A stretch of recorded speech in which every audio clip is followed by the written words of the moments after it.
Love is Blind, the weddings. Oh my gosh, you guys, it's so good. And let's just start with Ramses and Marissa. What Ramses said was actually really important.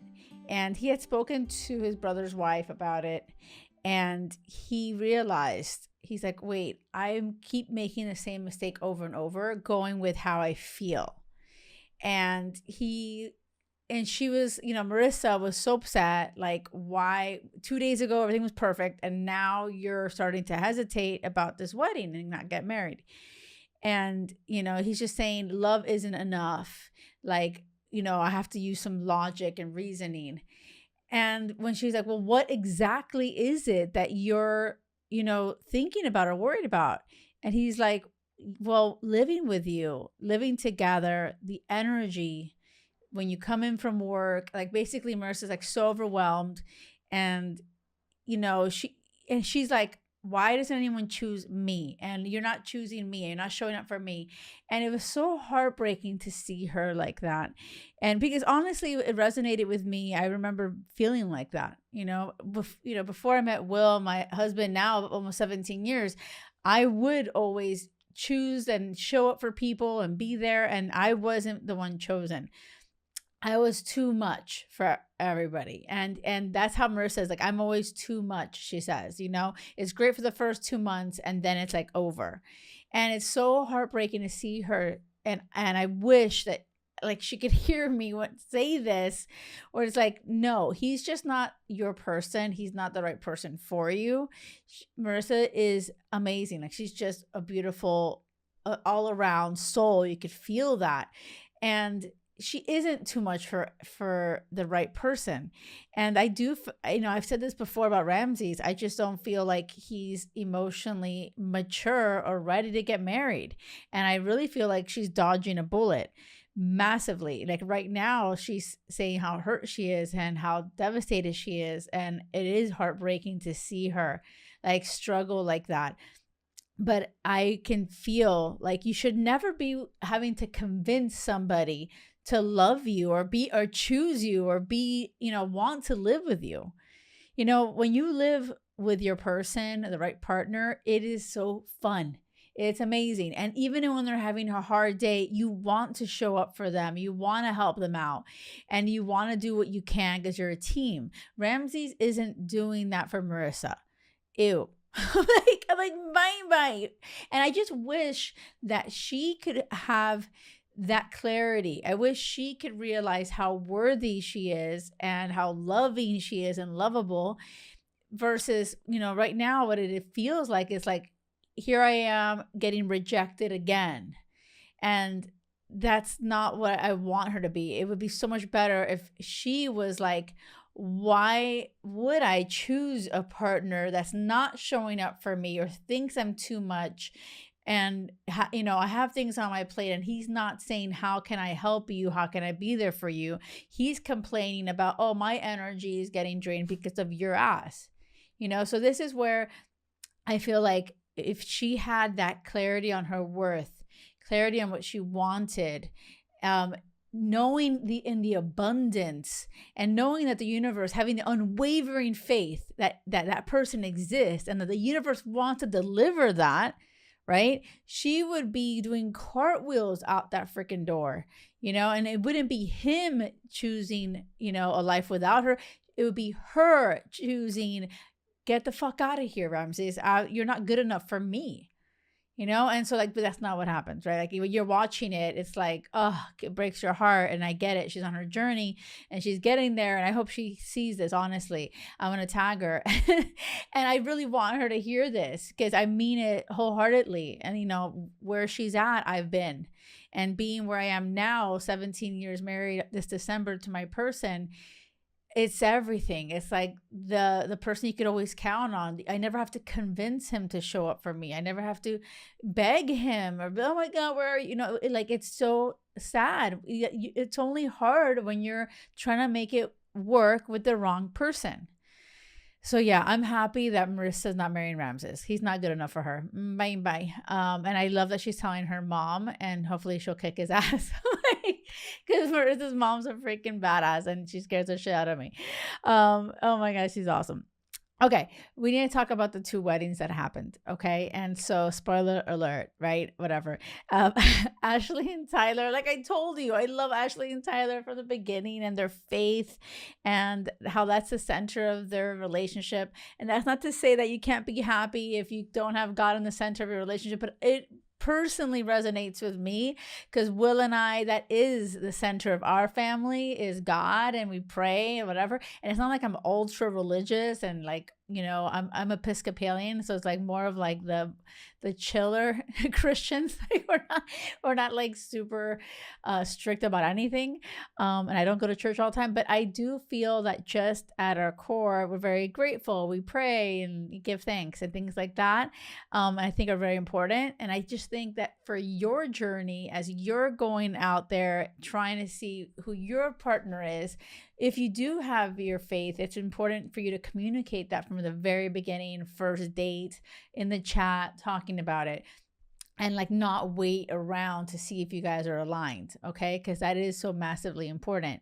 But I just love Ashley and Tyler, and there's some things that Ashley said that I have to say and talk to you here because it's so important. She said how her dad, he walked her like halfway down the aisle, and then he handed her off to her mother because the mother is the one that did most of like the upbringing. And it's so beautiful how she does that and honors her mom, and her mom's a badass and amazing to do that. But I love how she also forgave her dad and talks about that. And she said how she didn't, and her mom and her grandmother were celebrating that with her, saying, you chose to forgive your dad and let go of that. Like, Ashley could have been like, oh my gosh, my dad did not treat my mom the best. He did not respect women, or he failed me. He wasn't there for me. Screw men, screw all men, and like be jaded and be upset and not trust. And, but instead she was like, how did this not happen to me? But how did this happen for me? And this is where you can truly take that step and say, all these things that you've gone through, how can it have happened for you? And she was like, I learned what I didn't want in a partner. I learned what I wanted in a partner thanks to my dad.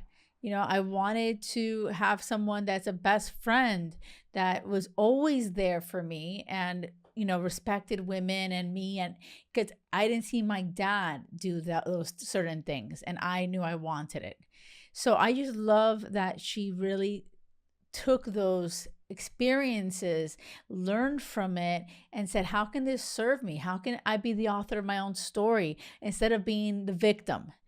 And because of that, she was able to create this energy about her that was so positive and ready to receive. She had that unwavering faith that the right partner existed, and she wasn't going to settle for anything less than that. And so I absolutely loved Ashley. I thought she was amazing. I think she is someone that hopefully you watch and you're like, hell yes, inspired by her, and not settle for anything less than what you really want, and know that, and learn from your, if you had shitty experiences in the past, how you can flip it. What can you take from it? That's really part of the big process of what I do with my clients. We really reflect on the past experiences and unpack it. Sometimes we feel like, oh, I'm fine, everything's fine. And I'm like, a lot of times we're not.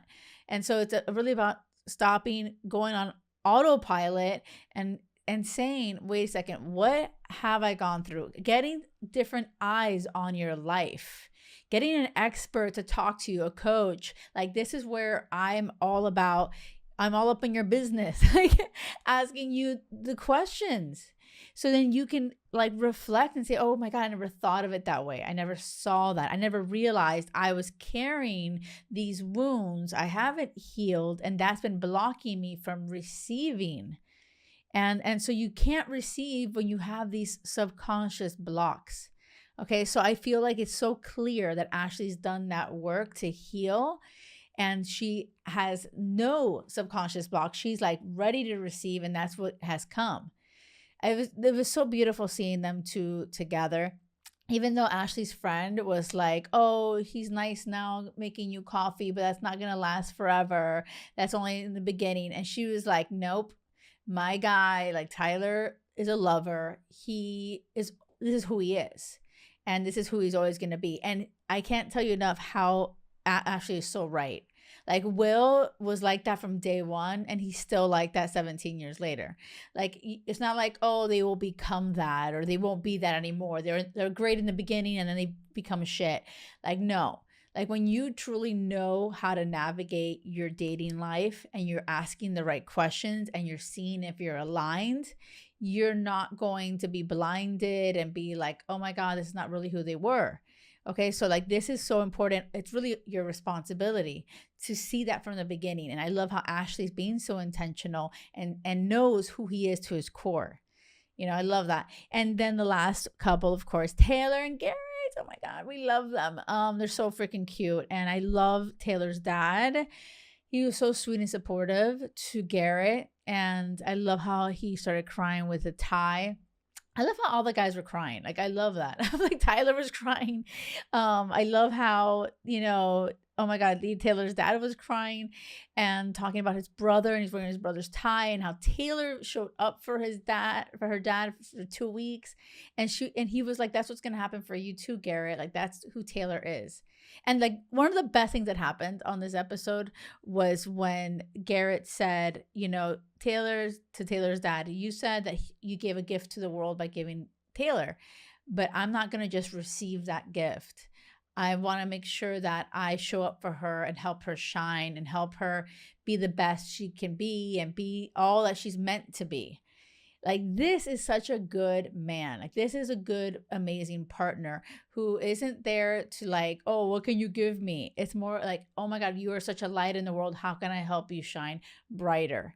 You're like, let me just do whatever you want in your life and let me just show up for you. Like, this is everything, you guys. I can't tell you enough how much that is exactly how Will is with me and has always been. And this is something that you need to reflect on in your life. Have you had a partner like that who is showing up for you, makes you a priority, is saying, hey, you have something to do here in this world, and how can I help you reach that and do all the things and all your dreams that you want? So like, if right now you're like, I've never had that, well, shit, like that doesn't just happen. It doesn't just happen. You need to do the inner work to truly feel worthy of it and learn, hey, how can I make space to attract it and receive it? Okay, so I absolutely love Taylor and Garrett. Taylor and Garrett were so freaking cute. Even though we didn't have like 5 weddings like we normally do in Love is Blind, I preferred it this way. 2 weddings, 2 yeses, I'll take it. And I'm so glad that Ramses and Marissa didn't get married. I hope Marissa's doing better now because it was so heartbreaking, heart-wrenching. I want to hear what you guys thought of all this. Let me know on YouTube if you're listening to it there. And let me know also, you can reach out to me on Instagram, the JkL&x. I'm here for you. And if anyone truly wants help on your journey to find love, I want you to know this is not just reserved for Love is Blind people. Like, this is here for you too. So reach out to me. I'll drop a link below where you can get on my schedule. We can get on a call and just see like, hey, is working together, does that make sense for you? I want to make sure that you're doing the inner work. Take your love life into your own hands. Don't just sit back and let it happen, because it won't happen.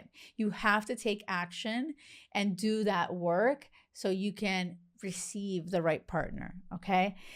Thank you for listening so much, and do not settle for anything less than crazy love, because it has to be crazy love or nothing. Until next time, thank you.